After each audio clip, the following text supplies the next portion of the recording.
Capítulo 1 de Gálatas. Aleluia.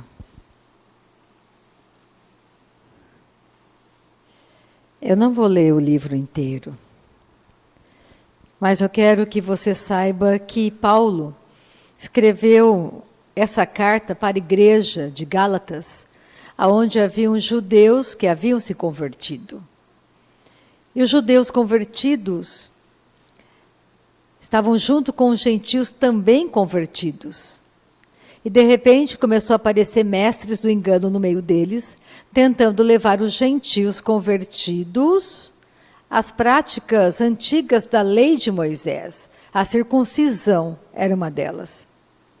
E os judeus convertidos também estavam sendo levados por esses mestres a deixar essa liberdade da graça e começarem também a fazer práticas que eram da antiga aliança. Então, eles estavam se afastando da graça. É muito importante nós entendermos que não existe nada a ser feito, que a cruz de Cristo é suficiente para nos salvar, que eu não tenho que fazer mais nada para ser abençoada. Eu já sou abençoada. E tudo que você vai fazendo em caminhos de santidade é pelo teu relacionamento com teu Pai. É que nem um casamento. No primeiro ano de casamento, vocês vão se conhecendo. No segundo ano, essa intimidade se torna maior. Depois de 10, 15, 20, 30 anos, você já aprendeu a conhecer o outro, a confiar no outro. Existe um crescimento no relacionamento. É por isso que nós vamos dando passos, isso em relação à amizade, em relação a tudo.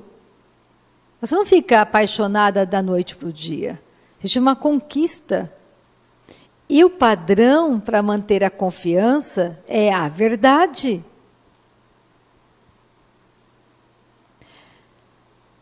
Você precisa entender que Deus sabe tudo a teu respeito, tudo. Eu posso tentar te enganar, mas Deus sabe tudo a meu respeito. E a base do meu relacionamento com meu Pai Celestial é a verdade do Evangelho.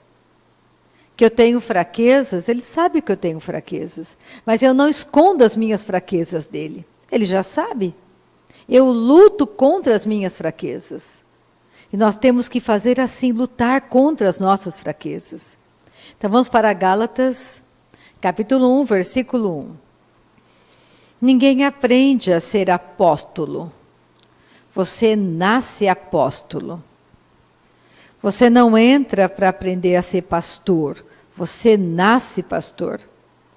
Ninguém aprende a ser um intercessor. Você nasce intercessor no reino de Deus. O seu chamado, Deus colocou no ventre da sua mãe, quando você estava lá. Então não adianta, os homens fazem o que eles querem.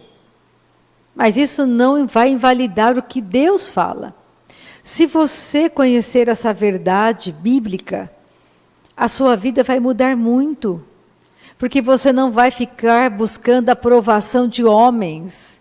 Você vai entender que você tem que ser aprovado por Deus, não por homens. Muitas pessoas são aprovadas por homens e constroem ministérios firmados nisso. Mas me acredite, o avivamento está chegando. E você vai ver muitos ministérios que pareciam tão grandes ruírem como um castelo na areia.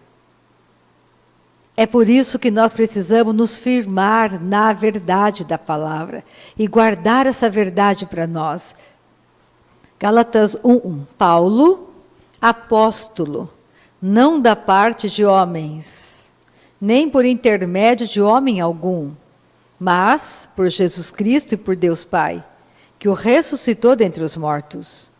E todos os irmãos, meus companheiros, as igrejas da Galácia, graças a vós outros e paz da parte de Deus nosso Pai e do nosso Senhor Jesus Cristo, o qual se entregou a si mesmo pelos nossos pecados, para nos desarraigar deste mundo perverso.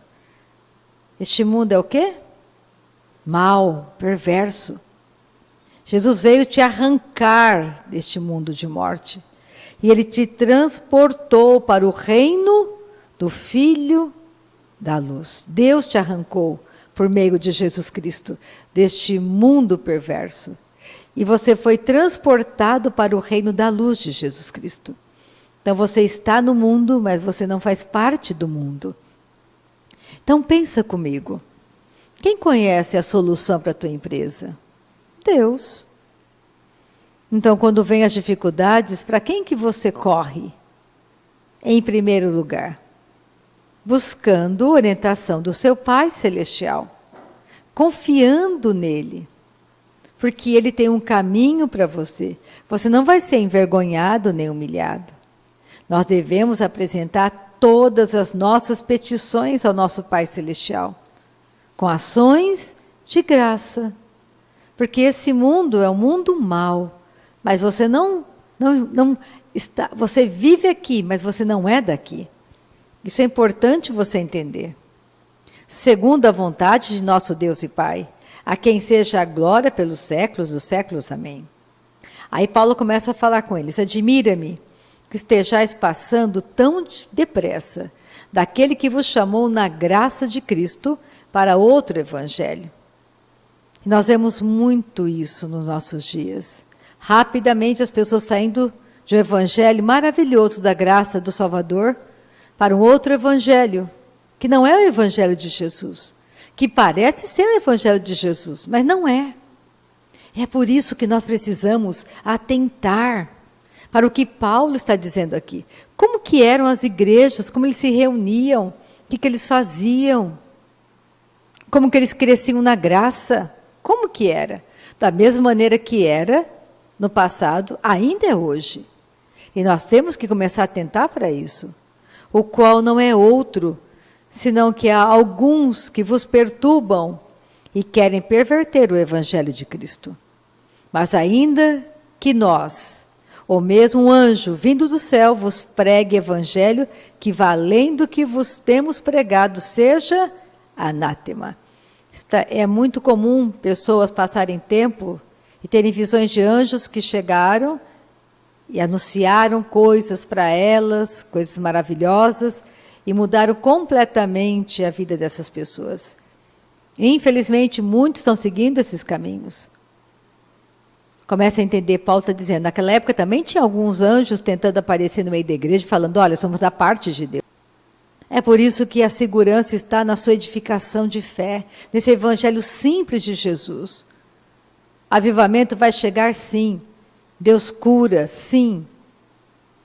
E nós temos que começar a nos preparar dia após dia para isso, andando em caminhos de santificação, de santidade.